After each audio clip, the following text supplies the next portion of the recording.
Sadhu, sadhu, sadhu.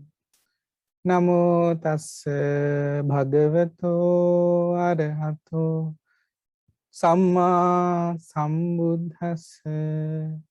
Namo tassa bhagavato arahato samma sambuddhassa. Namo tassa bhagavato arahato samma sambuddhassa. Homage to the Blessed One, the Worthy One, the Supremely Enlightened One. Sadhu, sadhu, sadhu. Now, Buddhaya, first we'll pay our respect to our teacher, Most Venerable Kibat Jnanananda Thero, Ingat Lokusamin Ansi, for teaching us the sublime teachings of the Gautama Buddha. Sadhu, sadhu, sadhu.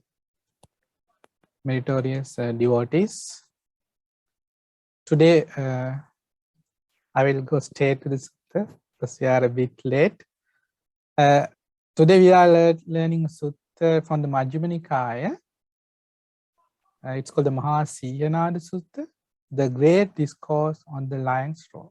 It's a very beautiful sutta where we get to learn a lot about the teacher, the Buddha, to whom we have gone to refuge.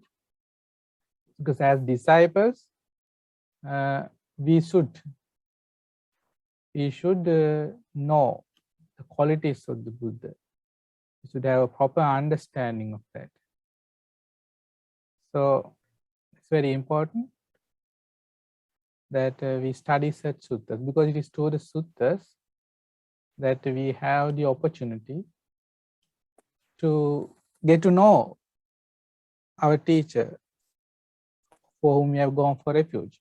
It's the only way where we can actually understand who Buddha was, his qualities, and his teaching, as also the qualities of the Sangha, the Arahants, and all the other disciples that who went for refuge to the Buddha.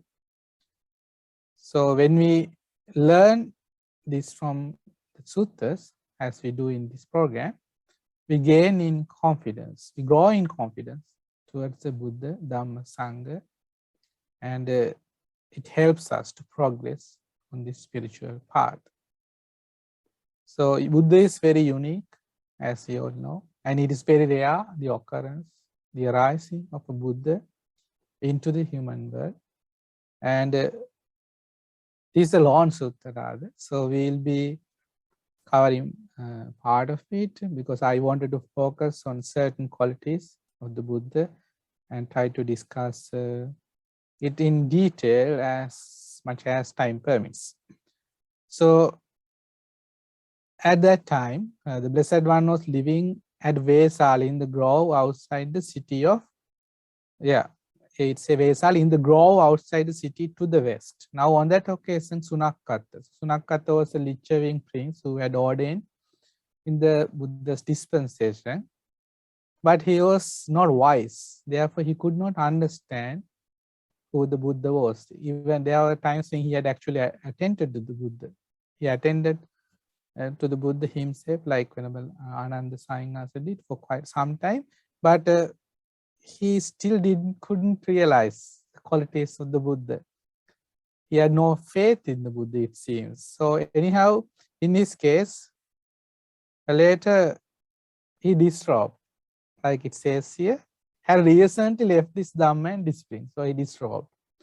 He was no longer a monk then. Now he is a lay person. Now he was making this statement before the Vesali assembly. He would go to the town of Vesali and among people, he would say, the recluse Gautama does not have any superhuman states, any distinction in knowledge and vision worthy of the noble ones. The recluse Gautama teaches a Dhamma merely hammered out by reasoning. So he's saying that he's arguing that Buddha has no realization, something he has gained through wisdom. Rather, what he does is he's good at reasoning, to think creatively and come up with ideas. But then he also say, following his own line of inquiry as it occurs to him, that's creative thought. And when he teaches the Dhamma to anyone, it leads him when he practices it to the complete destruction of suffering. It's true that he's being creative and though he has no wisdom really, that he teaches in such a way. Because of that teaching, if you do practice as he tells you, then you can completely eradicate suffering. So this is what he's saying in Vesali, okay? Amidst all that people. So then what happens? That day, yeah, whenever Sariputta, he was going for arms, okay? He was going for arms. Then he overheard this, that the statement of this Lichavi were disrobed, Sunakata. Then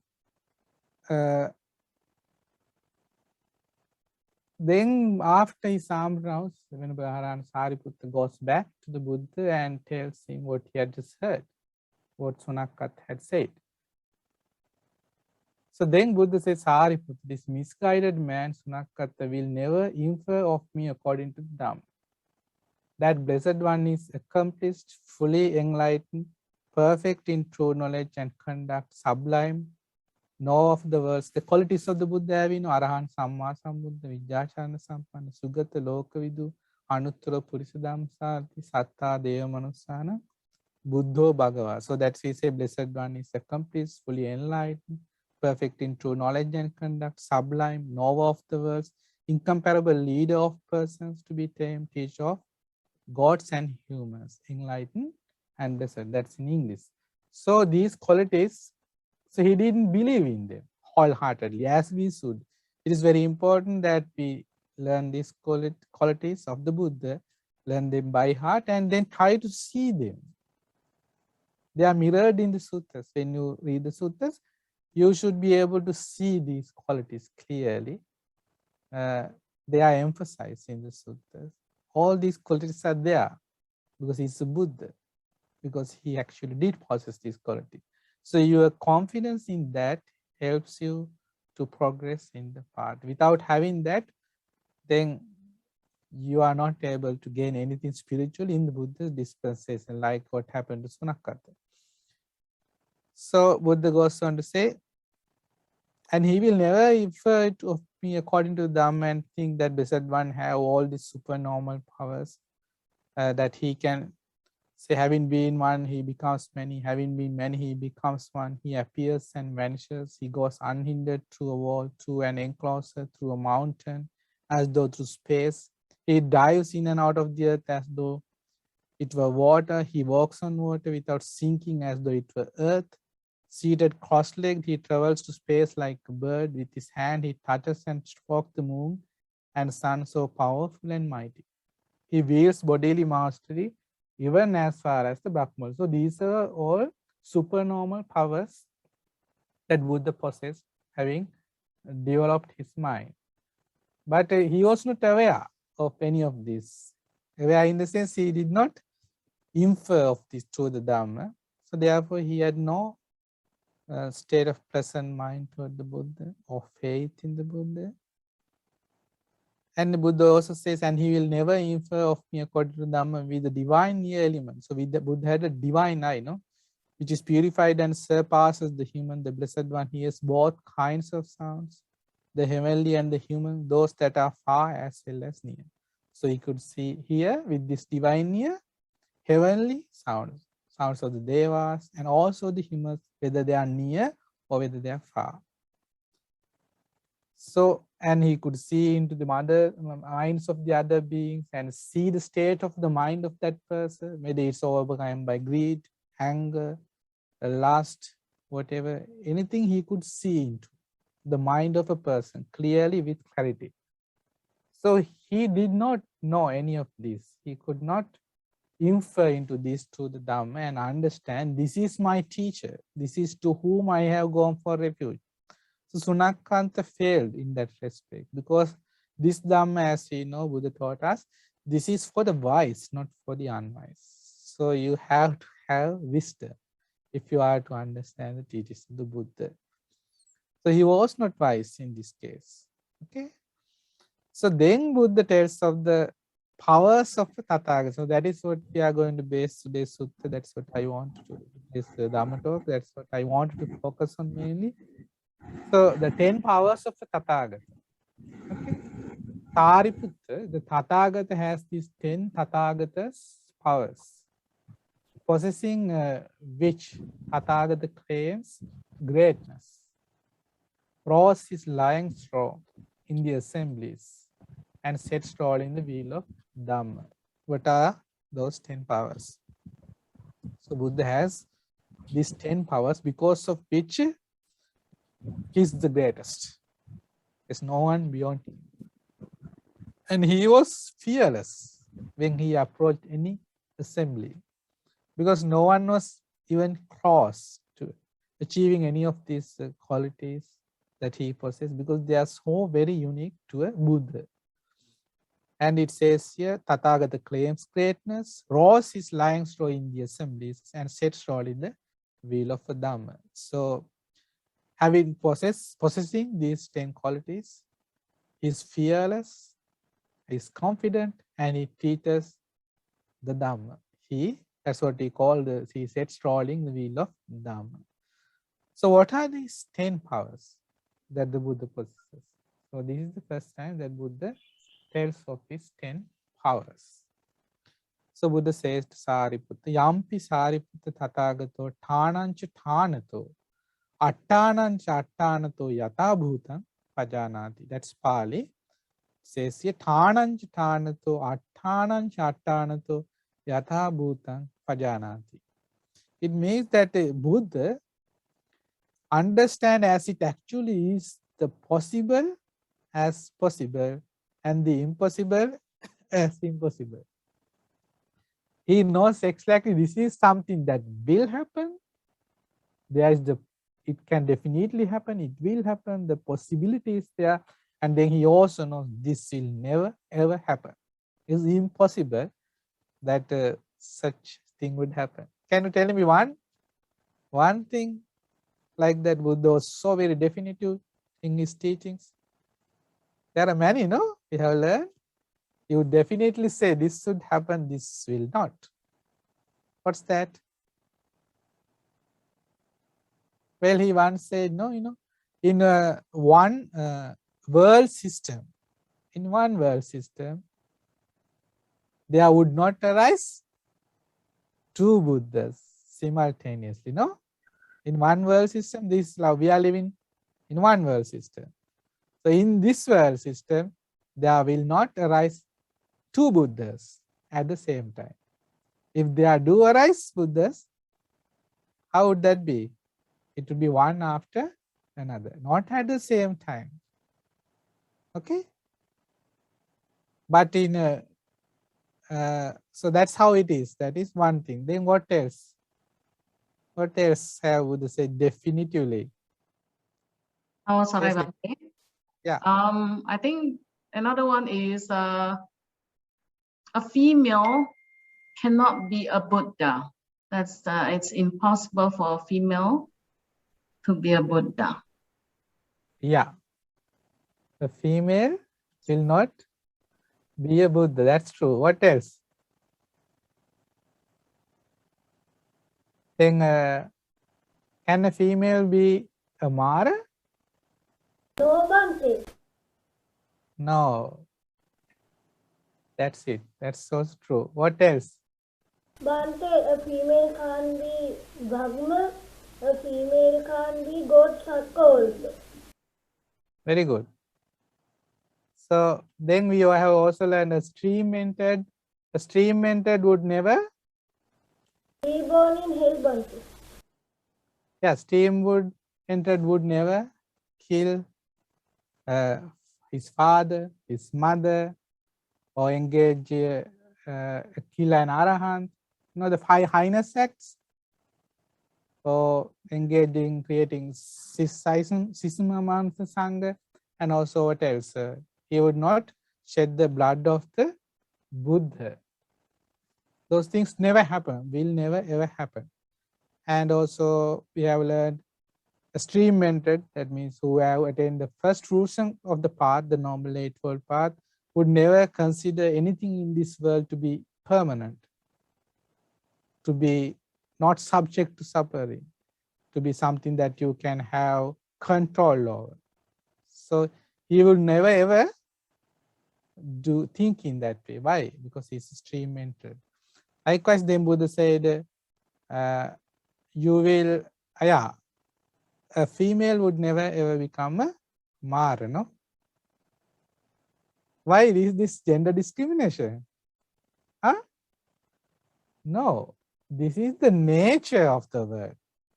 Because, like I say, think of a female. The Buddha also said, no, female will never be the Brahma. But think now you, as there are women, so there's a certain woman that practices jhana. She attains jhana. So next life, she can be born in the Brahma world. In this life, like a female deity cannot be a god Sakka in that world. But if in this life she practices certain qualities, then she can be born as a male deity and then become Sakka. That's how it works. Even in the case of Mara, a female never becomes a Mara, but she can become the sister of a Mara. You know, in the Mara Tajjaniya Sutta, there is an instant where Mara enters into the stomach of Arhat Moggallana. And he sees and talks to the Mara. Mara, I have seen you, come out. So Mara is in disbelief, like no one can easily see him like this, see me when I am there. But he does, because when Arhat Moggallana had the spiritual power, he was the foremost with this supernormal powers and he could see. So the Mara came out, then he said, look, I know you. In the past, I was myself a Mara.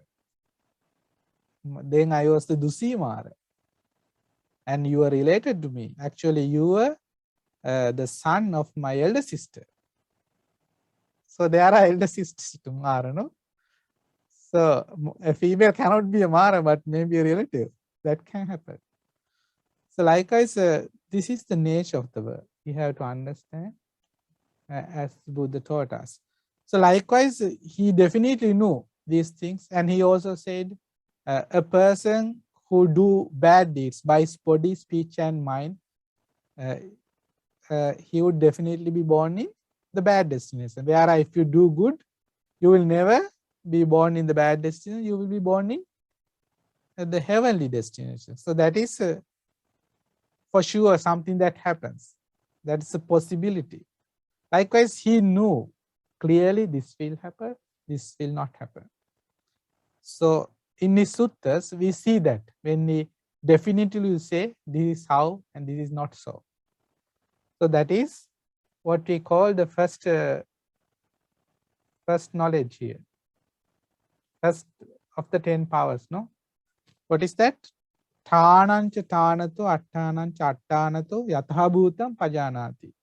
That he clearly know, understand, what is possible and what is impossible.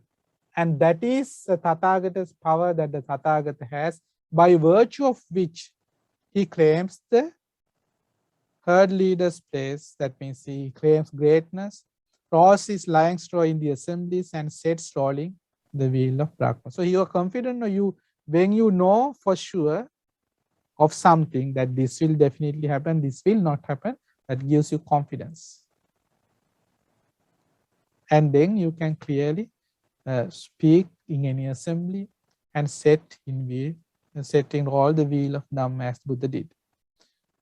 So next is, what is the next quality? Here in the Pali we have second quality. Punachaparang sariputta tathagato atitanagata paccupannanam kamma samadhanam thanaso hetuso vipakang yata bhutang pajanati. What's that? Tathagata understand as it actually is the results of actions undertaken, past, future, present, by way of possibilities and causes. So whatever come, we do actions throughout the day. That's what we do at any moment, at any given moment, by body, speech, and mind. But we are not aware of the consequences of these actions. But Buddha knew clearly how we are affected by our past actions and how we are affected by the future actions, how they will bear fruit, what are their consequences. So with regard to the past, present, and the future, Buddha clearly knew how the karma will bear fruit, how we will be affected by actions that we do by body, speech, and mind. So that is the second quality. You know, there was an incident where in the Lakkhana Sutta you come across this, when Arahant Moggallana was coming down, they're climbing down the mountain, the Vulture's Peak, Arahant Moggallana and Lakkhana, Arahant Lakkhana. So when they were coming down, they saw this, Arahant Moggallana actually saw this a ghost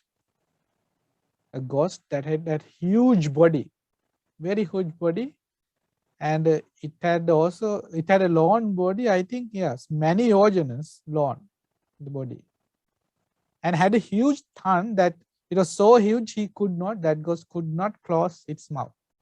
It was that huge. And the whole tongue was festered with worms. So worms are falling out, worms are eating the tongue, its mouth, and it was in great pain, screaming in pain. And then he smiled. So, but Arahant Lakkhana, he could not see. And he asked why you smiled. Then he said, ask me that question when I am with the Buddha. So they are going to meet the Buddha. And when they met the Buddha, then only Arahant Moggallana, when questioned again, said, I saw this ghost. And this was what I saw. That's why I smiled at that moment, that there are such beings also that suffer because of their actions. Then Buddha said the reason why that ghost was suffering, because Buddha clearly knows the karma, how they bear fruit for each and every person. Because the results of the karma, we say, that is something only it's can be only Buddha knows. That's beyond any other person's scope. We say karma vipaka achinte. That means no end, like thinking about that. You cannot comprehend. It's beyond the comprehension of the normal person. Only Buddha can comprehend. So Buddha said this is what happened. I think it was in the time of the Kashyapa Buddha. They are very good monks. Okay, so they were very close friends. So they lived in brotherhood in the same monastery. Say one was like, I think 50 was, whereas the other was 49. So like they were very close to each other. So there is the senior monk and the junior monk. Okay. So when they were living in harmony, one day to this monastery there came a guest, a monk. Another monk came as a guest. He was very skilled in teaching the Dhamma. Dhamma Katika Bhikkhu, we say. He is very skilled in teaching the Dhamma, and he said, asked them whether I can stay with you for some days. So they allowed, okay, you can be with us, it's okay. So he would go for alms, and then he got very good food because they have a good laity that supported the monastery, and he thought, okay, everything here, there is everything I need here. The place is good, the people are very devoted, so the food is also good. It would be nice if I could have this monastery for myself. See the evil thoughts that come to the mind. Why did that's what praise and gain does to you, you know, Labha Satkara. That's what gain and praise do to you. It corrupts you. That's why Buddha said it's a huge danger. Buddha saw it as, because Buddha likened these things, gain, praise, honor, all these to feces. It's not something you should associate with, something you should denounce. So anyway, he had these thoughts, and what did he do? He wanted to break up these two friendly monks. He first went to the senior monks and said, Bhante, that other monk, he is not fond of you. He have told me bad things about you. Like, he didn't tell straight away. He said, like, there's something I wanted to tell you. And then he said, he hesitates. Maybe rather not. Maybe I shouldn't tell you this. So that monk becomes very eager to, he want to know what he has to say. When he was again questioned, then he said, okay, I will tell because you are asking. Now he tells something bad about you. He's not very fond of you. He's not a friendly person, though it seems so. So he didn't believe at first, but when he kept on saying it, then doubt came to the mind of the senior monk. Maybe so he said something bad about it. Then he went to the junior monk. This monk went to him and said, you know, that senior monk, he said that I should be careful of you. So junior monk said, no, that can't be. No, he did say that. So again, he also had doubt. Maybe he did. Maybe I did something wrong. Why did he say so? So now they harbored some grudge unknowingly against each other. So one day when the junior monk went for alms and he was waiting at the monastery for the senior monk, and he could see him coming from far away. Normally he would go and attend to him, take his robes and pay respect because he's the senior monk. He thought, today I'm not going to do that because he has told so and so these things, talked badly about me with that person. So he is angry. He is not truly friendly with me. So, but when the senior monks came near and near, closer to the monastery, he thought, no, I am the junior monk. Maybe he has ill thoughts about me, but still I should attend to him. So he went forward to receive the robes, receive the alms bowl and all that. So, but the senior monks refused. No, you don't have to act like that. You care of me. You don't care for me. I know your real thoughts. Likewise, they broke up. The friendship broke up because that divisive speech of that person. So see the danger of divisive speech. So they left the monastery. They were no longer friends and they left in two directions. So that person, now he wanted to have the monastery for himself. So he succeeded in that.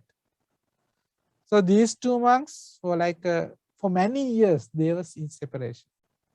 They never were friends anymore, but accidentally they meet because there was an assembly of the Sangha and they accidentally met, and the senior monks broke into tears when he saw the junior monks because they shared a lot in the monk life in the past.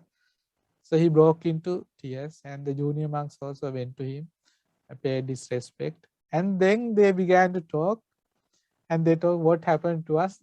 Then when they were exchanging what had happened, they then got to know that none had told anything bad of the other. So this person that had broken their friendship. So they went together to the monastery and confronted that person. So then he had to saw his real face and then he left the monastery. And because of that karma, those two monks then practiced the Dhamma together and became arahants. But for that monk, what happened? He went straight to hell, the Avicii hell. And for many years he was there. Now what? Now the residue of the karma is still there. He is suffering as a ghost. And because he used his speech in the wrong way, his tongue is filled with worms, pestered with worms and suffering. Even now, even still, that is so. No, because even time of the Buddha, it has been many years. It has not been that long when you think of the karmas that people suffer. So we don't know how long he would have to suffer that fate. So likewise, Buddha knows the background, the origin story of how people suffer because of their past karma. So likewise, this is the quality what we call Buddha understand it actually is the results of actions undertaken. past, future, and present by way of possibilities and causes. So this is why these things happen. The knowledge of how karma bears fruit. Okay. That is the second power of the Buddha. Third is Punachaparan Sariputta Tathagato Sabbatta Gamining Patipadang Yathabhutang Pajanati. That means Tathagata understands as it actually is the ways leading to all destinations. You know, there are many birds now for being. You can be born in the animal world, the Titan world, the hell world. Okay, you can be born in heaven, the Brahma world, among humans. So these are different destinations, good and bad. And Buddha knew what actions will take you to birth in hell or heaven. He knew clearly. You know, Buddha said, if you are a person who possesses wrong view, then you have only two birds. No, what is that? People who possess wrong view. What are the birds? Don't remember? You are either born in the animal world, no, Or in the animal hell world or the hell world. Yes, Anuja. Animal world or hell world. One of those two worlds. That's where you will be born. So you know there was these two in the Kukuruvati Sutta. You might remember that there were two ascetics, you know, and they were very good friends. And one of them practiced one ascetic was, we say, one you would live your life like a cow. So one friend chose that life. The other is you would live the life of a dog. So you eat like a dog, you sit like a dog. So they walked on like a dog, like they on four legs, like they use their hands and legs like a four-legged creature. So that's how they would live, exactly the way a cow or a dog would live. That's how they live. They didn't eat in plates. They eat on the floor. They ate on the floor. Likewise, so you live the life of a dog and a cow. Why did they do that? Because they thought that would free them of suffering. That's the way for liberation. That's what they believed. And they were wholeheartedly committed to this practice because they didn't know better. So one day these two, somehow they came to the Buddha, and then they wanted to know. They questioned the Buddha. Buddha, we are friends. Now, even when they arrived to Buddha, one person came, and when dogs, you know, when they sit, they would circle around the spot, no, and then sit. So this person came and circled around a bit and sat. And the other person who was practicing ascetism like a cow, how do cows sit? They bend their front legs, no, and then they fall on the ground, no, they lie on the ground. So that's what he did. So these are humans. Think of living life like that. So then they wanted to know. They asked the Buddha, we are practicing these two asceticisms. We want to know where we will be born as a result of this. What will be the result of our practice? How would we stand to benefit from this? Buddha said, don't ask these questions. But they repeated, but we want to know, please tell.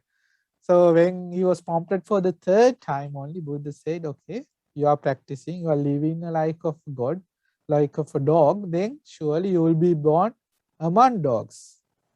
You will be born a dog in the next birth, because that is what you are practicing, the thoughts and actions of a dog. So you will be born there as a dog, or you will be born in hell. Okay? And in the case of the person who was practicing like a cow, you will be born as a cow or in hell. Therefore, here Buddha knows, no? He says this practice will lead to birth in either the animal world or why? Because this is the wrong view. What is the wrong view? They believe this would give them emancipation, liberation from suffering. No. Harboring this wrong view takes them either to the animal world or the hell world. So Buddha knew, no?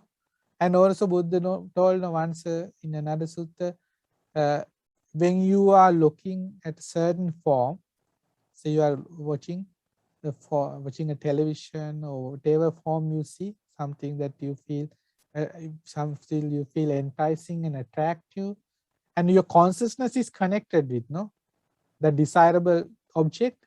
Then if you die in certain moment when you are so very attached to a certain thing, it can be a sound, a smell, a taste, whatever that is that becomes an object to these six senses. And if you are overwhelmed by that and your consciousness is attached to that external object and you die at that moment, you will be born in hell or the animal world if you die at that given moment. So Buddha knew that also, that risk is there for people, for humans. That is why that's the nature of life. So we should understand that we have head, or we are always listening to music wherever we go. But if we die in such a moment, we are so attached to that sound that we are listening to it all the time, then you will be born at that moment either in the hell or among animals, because that's the nature, because your mind is so very attached to something that is unwholesome at that moment. Sensual pleasures, that is what Buddha said, is a huge danger. He likened sensual pleasure to charcoal pit. Likewise, he has taught us many things. We are not going to cover that at this moment. So it's a danger, So, and he knew, where he also taught us what happens when you give alms as an immoral person. Normally, Buddha always encourage you to give alms, being virtuous, You have to be virtuous and then give alms. If you are, say, a person is immoral, not virtuous, but he still gives alms, what would his rebirth be like? Buddha said he would be born among animals in next life who have plenty of food. Now people treat their pets very well. Like for some dogs, they are treated even better than their children. You have the child in the the cart that what do you call that? You have the child and you tramp.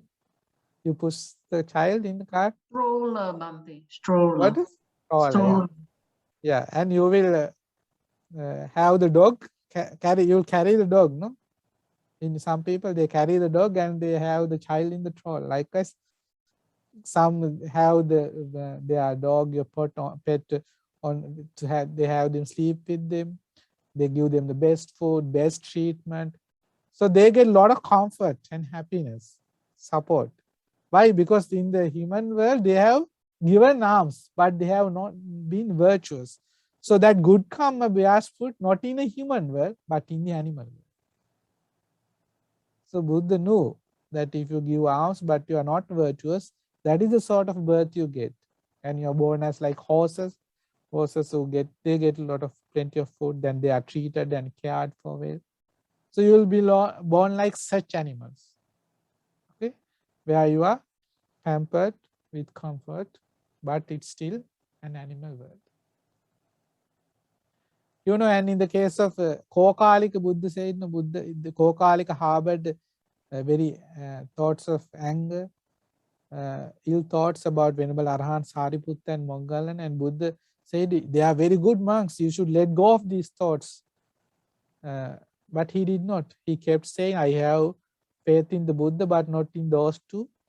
I have no respect for them. I am not going to have good thoughts about them. I don't care for them.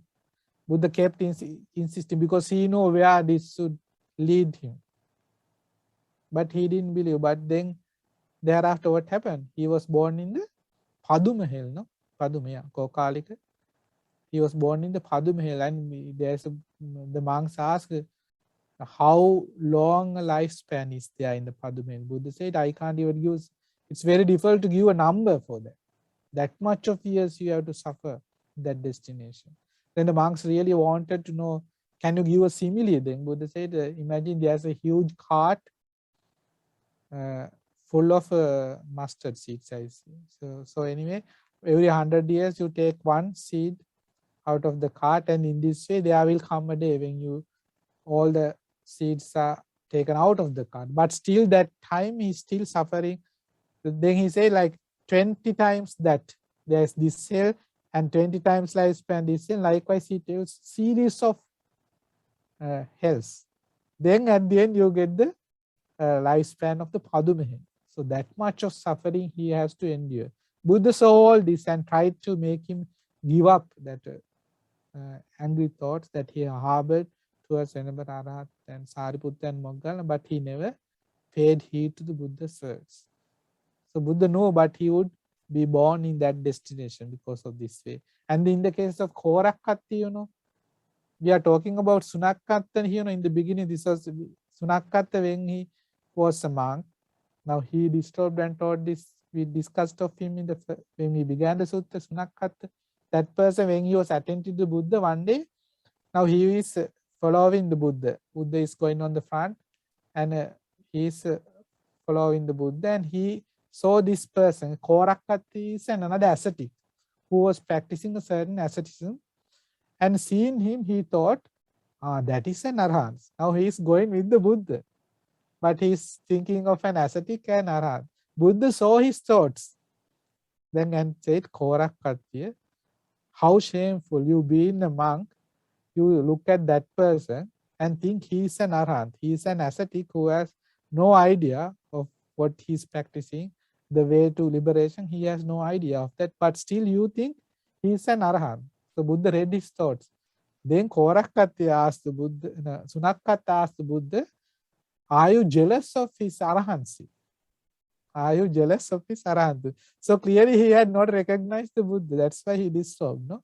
This Sunakkatta, this person, you can read this in the Pātika Sutta, in the Dīgha Nikāya, the long length discourses. It's a very long sutta, and in that sutta you find how hard Buddha tried to hammer some sense into this person, this Sunakkatta, to make him understand how fortunate he is to ordain in the Buddha's dispensation, to have Buddha as his teacher, but he didn't have the wisdom to understand or see the qualities of the Buddha. So even in this case, that's why he thought that the ascetic Korakkatti was an Arahant. Then Buddha said, that person in 7 days, he will die because of eating too much of food, and then he will be born in the Kalang Kanjanika, Asura hell, in that hell world. So Buddha said, so he prophesied this would happen exactly in 7 days. So this Sunakkatta wanted to make sure that this does not happen. So Sunakkatta went to Korakkatti and said, so this Buddha just made this claim that in 7 days you are going to die.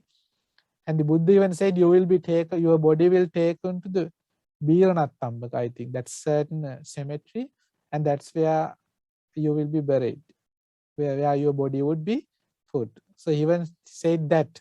So he went to this Korakkatti and said, therefore, be very careful that make sure you don't die in 7 days. Do whatever you have to. And he also said that you are going to die because of eating too much.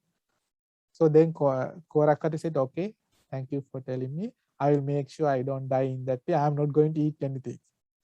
So he was going to fast. So for all 7 days, he didn't take any food. On the 7th day, it so happened that people brought him the most delicious food and he could not resist. He thought, okay, I will taste a wee bit of it, even only a bit of it. But when he did taste the food, he could not hold back. So he ate as much as he could, and then he ate too much. So that caused his death. So then people now want to take his body to some other cemetery, but that doesn't happen. He can be only pulled in a certain direction, and that direction led to the Biranathambaka cemetery. And then now the Buddha also said to Sunakkatta, and once he is taken to cemetery, you go to the cemetery and you tap the body and ask where you are born. So then the body will rise and tell you where he was born. Even that Buddha said. So this Sunakkatta, he went to the cemetery and taps the body and asked where you were born. So the body rose and said, I was born in where this Kalakanjanika Asura hell. So and then again fell to the ground. So that much of vast knowledge and understanding Buddha had about how person's actions would lead to certain death, certain birth. But still Sunakkatta could not understand who the Buddha was. So it's very unfortunate for him. So, and in the case of, there are many suttas in the Matugama Samyutta. I will read you some suttas where Buddha tells that certain actions by women in particular leads to birth in lead to certain births.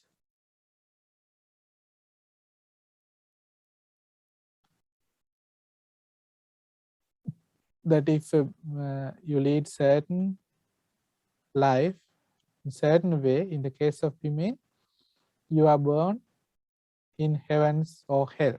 So in this Sutta, Buddha said there's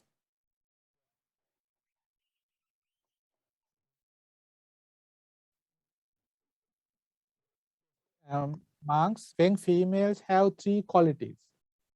When their body breaks up after death, they are mostly reborn in a place of loss, a bad place, the hell world. What three? So what are these qualities? A female lives at home with a heart full of the stain of stinginess.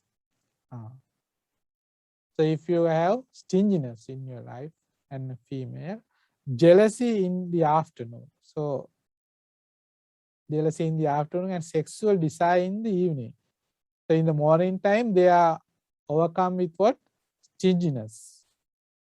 And jealousy in the afternoon and sexual desire in the evening.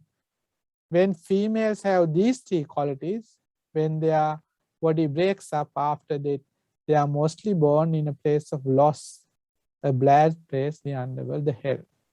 So that causes a female to be born in hell if they harbor those undesirable evil thoughts. So there are many suttas like that. So Buddha knew, no? Likewise, we are discussing this quality where he knew. Then in this sutta, there's another sutta.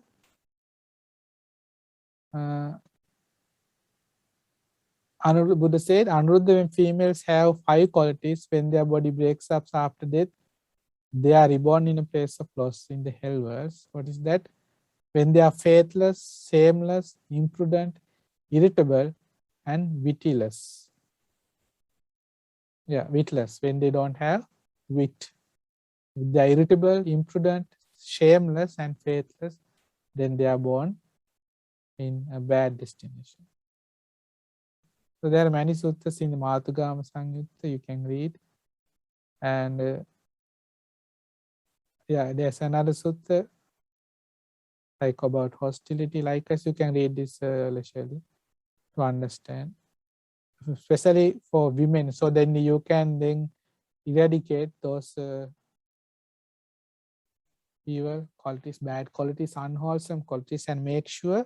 Then the opposite is also true. Buddha says what qualities you have to practice, and for you can be born in, even say he tells of specific words in certain specific like what do you have to be born in the Nimmarati heaven as a female.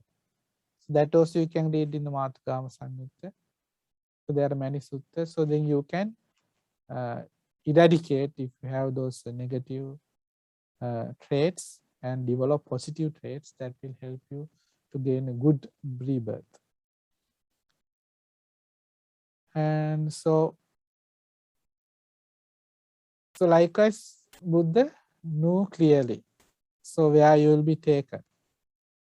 So when Buddha took Nanda Saingas, he took him to heaven. No? Because Nanda Saingas, he was about to marry when Buddha asked him to ordain.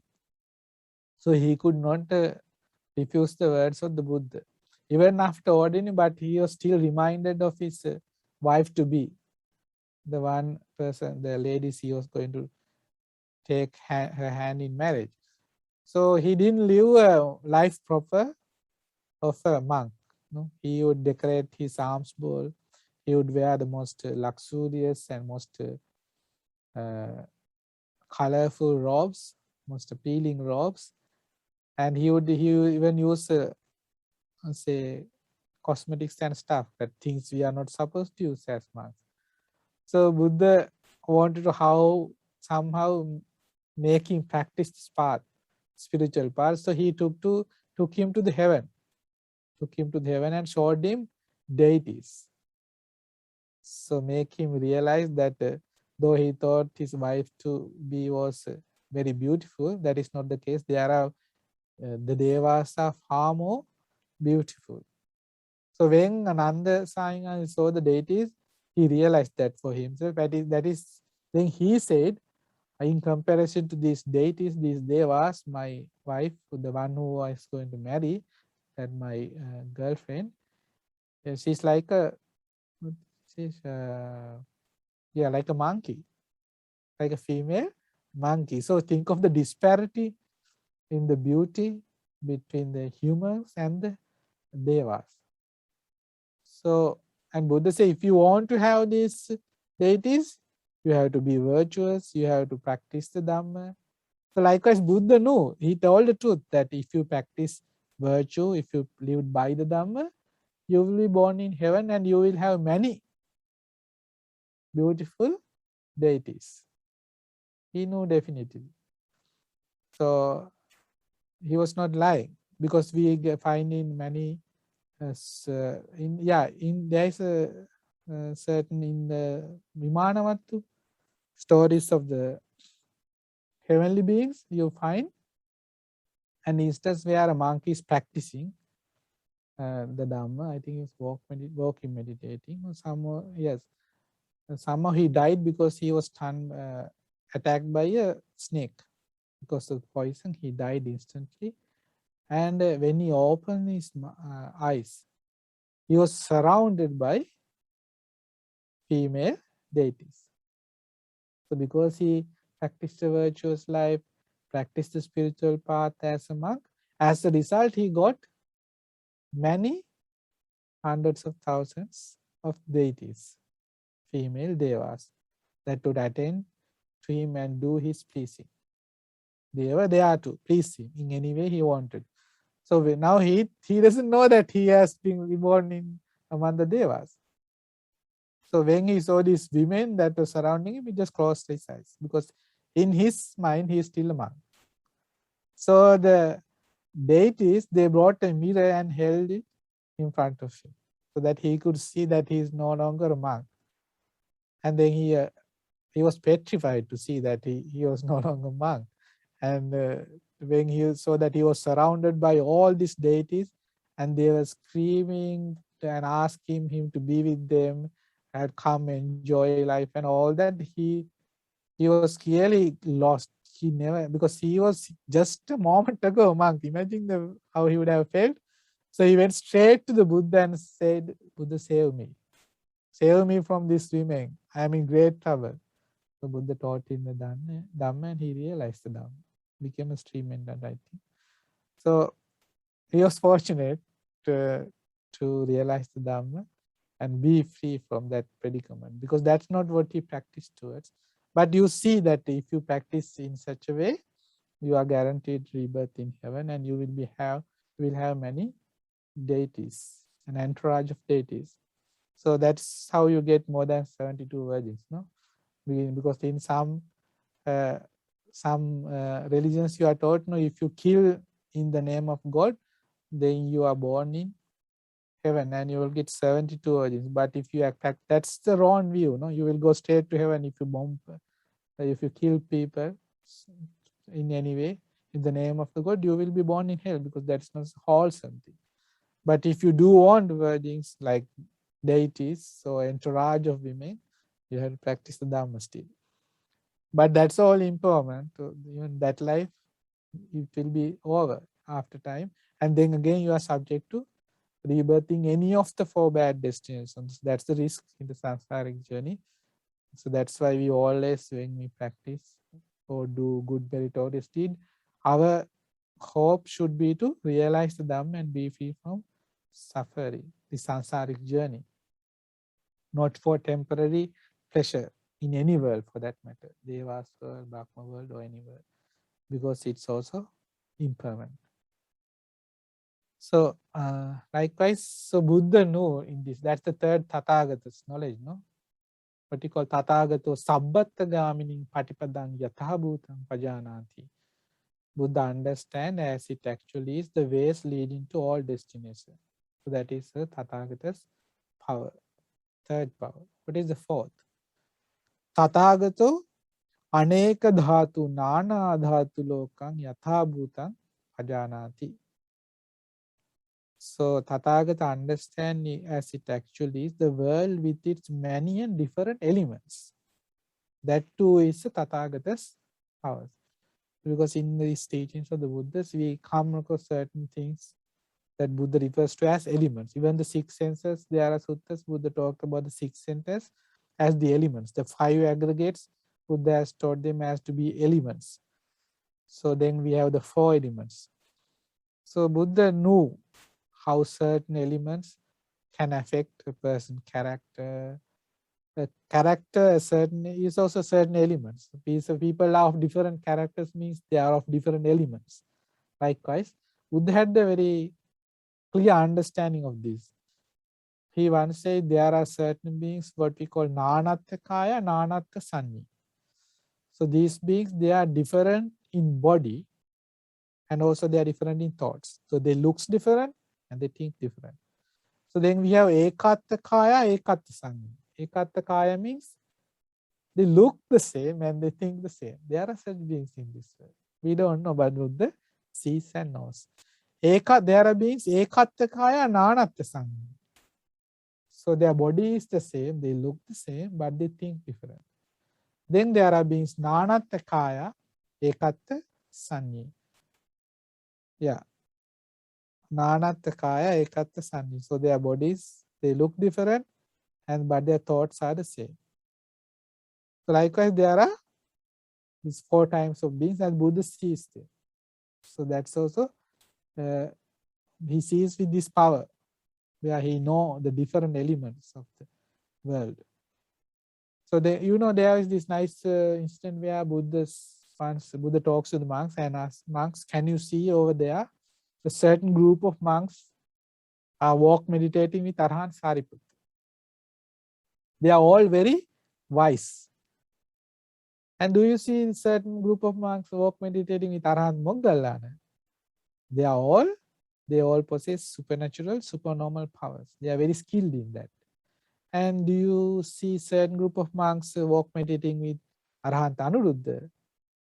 They all possess divine eye, because Arahant Anuruddha was the foremost one who had the divine eye. And do you see a certain group of monks walk meditating with Ananda Thero, Bhante Ananda? They are all very knowledgeable, well versed in the teachings of the Buddha. So you see that certain groups of people who have the same traits, they flock together. That is the nature. Good people get together with the good, the bad with the bad, they flock.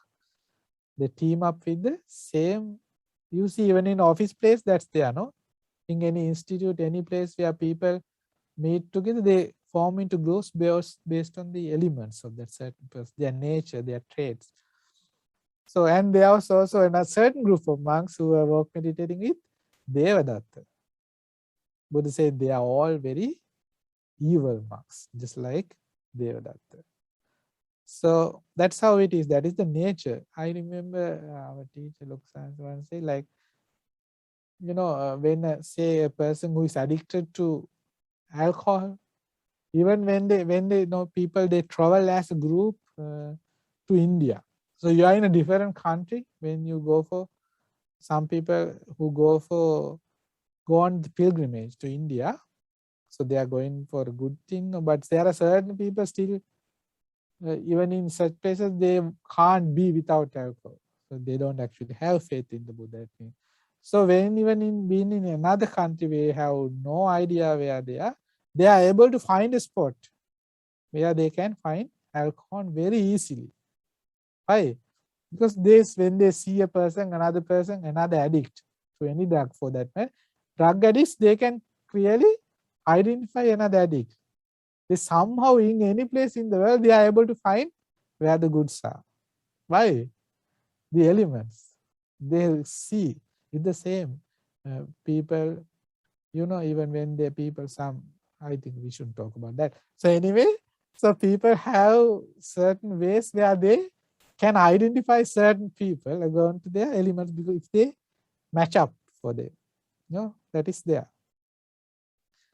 So then there is this case whenever only Buddha is able to see this.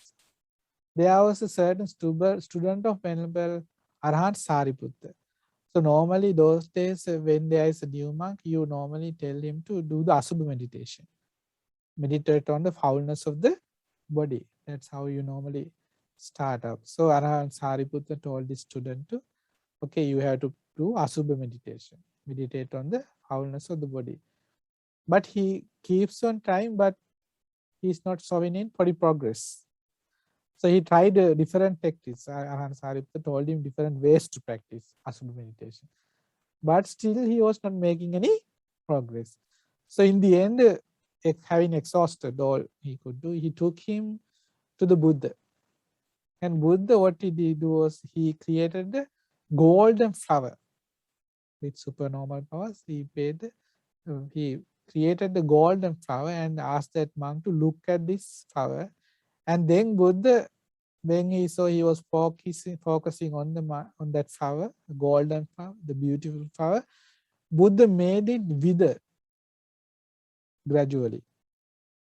So then Buddha, when he saw the monk's mind was well concentrated and he was focusing on this impermanent nature of the flower, Buddha taught him the Dhamma and he realized. And Buddha taught Venerable Arhat Sariputta, the reason he could not develop the Asubha Sanya, the perception of foulness, is for 500 years. In past life, for 500 years, he had 500 lives, in 500 past lives, that means one after another, in 500 life, 500 continuous lives, he had been born as a goldsmith. He had been born in a family where he was a goldsmith, and as a goldsmith, you always work with very beautiful things. So the Subha Nimitta is very profound in me. That Subha means that beauty. The sign of beauty is very profound in him, very strong in him, that he could not practice the perception of Asubha, of foulness. That is why Buddha used that trick to make him realize. Likewise, only Buddha can see these things, the elements, the nature of a person. So that is also one of the 10 powers of the Buddha. That is actually the, which power? The fourth. We were discussing the fourth power. So now when you read the sutta alone, you have to learn to see these powers. Because having based himself, having possessing these powers, he teaches the Dhamma fearlessly. So in every sutta you can see maybe any one or maybe all the powers that's there. How he is so very confident in his teachings, very definitive in the teachings. So next quality is Tathagato sattanang nanadi muttikatang yathabhutam pajanati. Again, the Tathagata understand as it actually is how beings have different inclinations. That too is a Tathagata's power. So there are beings are inclined toward a certain way, certain nature. There's an inclination in their life. Okay. So, once a horse trainer came to the Buddha. The name of the horse trainer was Kesi. So this Kesi came to the Buddha and he asked, and Buddha, he first told of himself. He said, he first told these humans are very difficult to understand. Kesi said. But that is not the case of animals, because I am a horse trainer. I know they clearly, if they have any defects, if they have bad habits, they clearly source them. So you can correct them easily. But that is not the case of humans. It's very difficult to read humans, unlike animals. So that was what he says. Buddha agreed. Then Casey wanted to know, Buddha, I train my horses in a certain way. With some horses, I am very rough, because there are some horses that they are not of good quality horses. So I am very rough with them. Then there are also the good quality horses. I don't have to be rough. I am very gentle with them. And there is the third category, where there is no way you can train those horses. So those horses, I kill them, because it's not good for our lineage, our teachers, this practice. If we are to fail in training a horse, because therefore we kill those horses. So in the same way, he wanted to know, Buddha, in your teaching, do you adapt certain way in your, when you teach the Dhamma, to tame your disciple? Buddha said, yes, I do. In my case, I also treat in these 3 ways. With some, I am gentle. So you know how Buddha is gentle. What does it mean?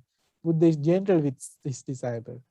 That is when he talks about the Devas, the Brahma, the good destinations, and what you have to do to be born in this Devas, likewise. So that is how you treat gently. So when certain disciples of the Buddha are taught of the Devas, so then, it would be nice to be born there, to be free of the suffering of the bad destinies, to be among the Devas, the Brahmans, and have the second chance to practice the Dhamma, likewise. Then they give up their unwholesome deeds and they focus on the spiritual path. Those are the wise ones, those are of good quality. Then there are the other, so the other group, where in their case, if you tell of the Devas, likewise, it doesn't work. So you have to be harsh with them. So how do Buddha be harsh? It means being harsh toward that group of people means Buddha tells of them of the hell worlds, the animal world, ghost world, the Titan world, likewise, the reason why you will be born there. So if you are, so he's talking about something that is not pleasing, no? To talk about the 4 bad destinations. So that is harsh way of taming people.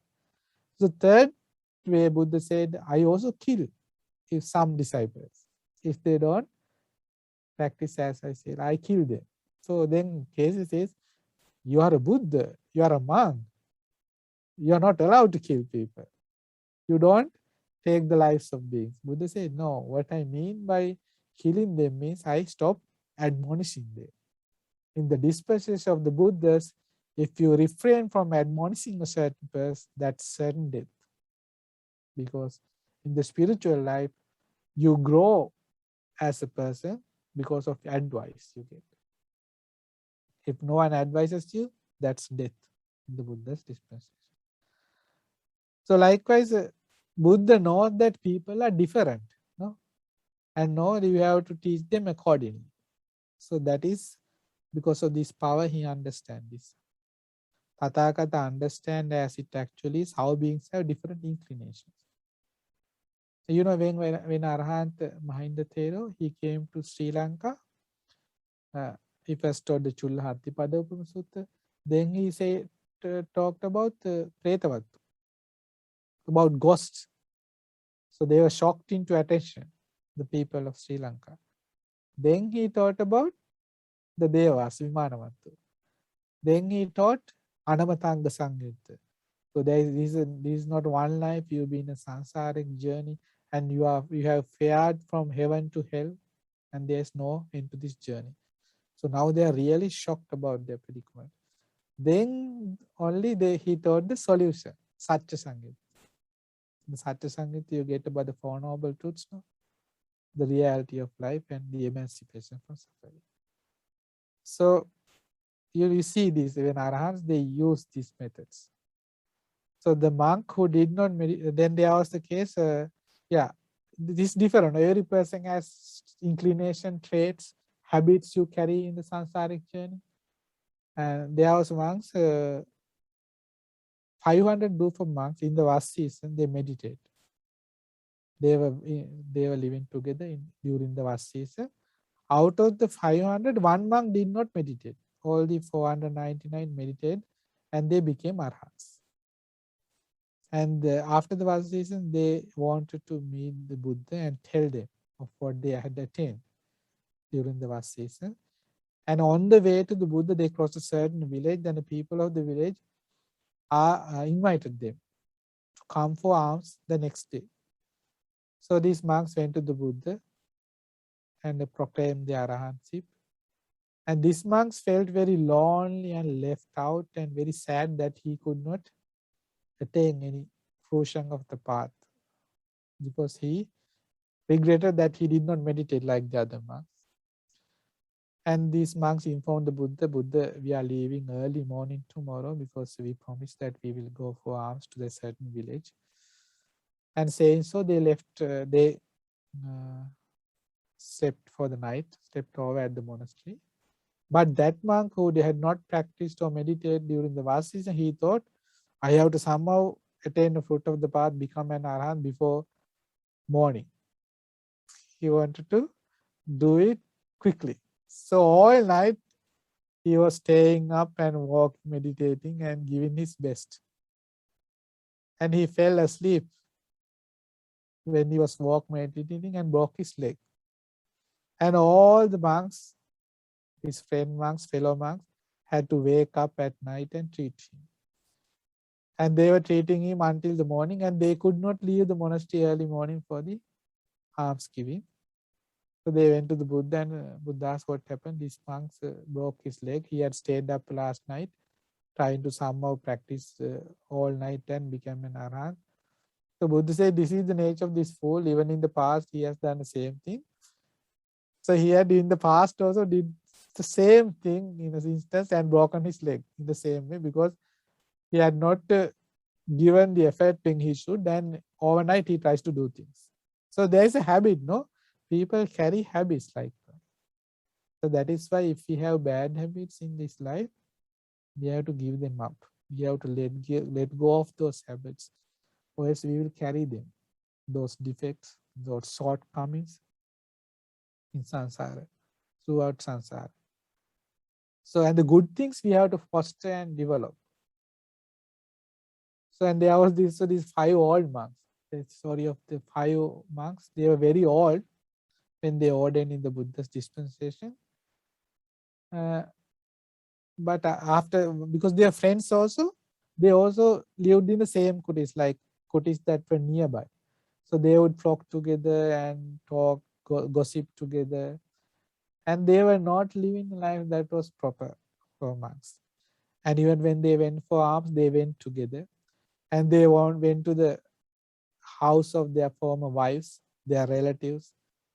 So they would normally go for alms for the village, and then they wanted something nice. And one of the wives of these 5 in the lay life was very good, a very good cook. So every day she would prepare them a very delicious dish. And after going for alms, they went to that certain house, to that wife's house. So they were treated well and offered this delicious meal that she would prepare every day. So it so happened that one day that she had died. When they had went to the house, they got to know that she had passed away. And they were in shock. So all 5, they came to Kuti and they were crying.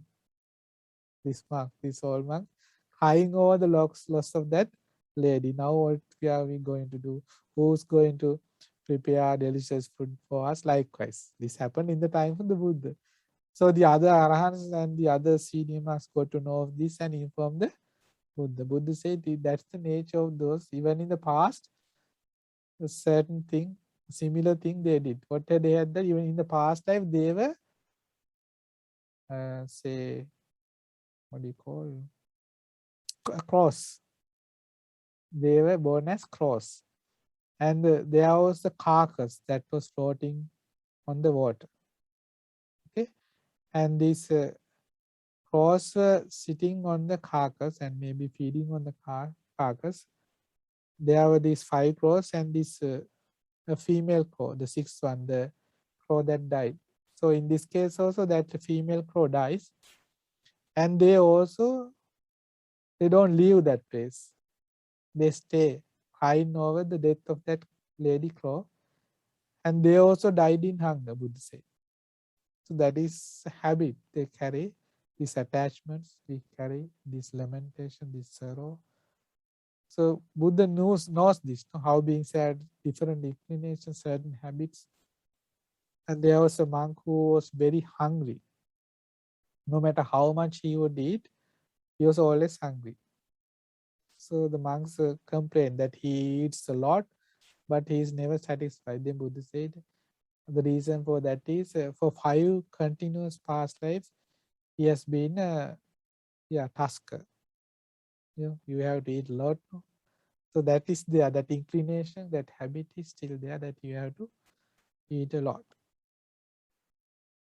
So likewise, that is why we should abandon our bad qualities and practice the good. So we have been only able to cover 5 of the 10 powers. So because the time is up, we'll cover the other 5 of the Tathagata's powers, the Buddha's 10 powers next week.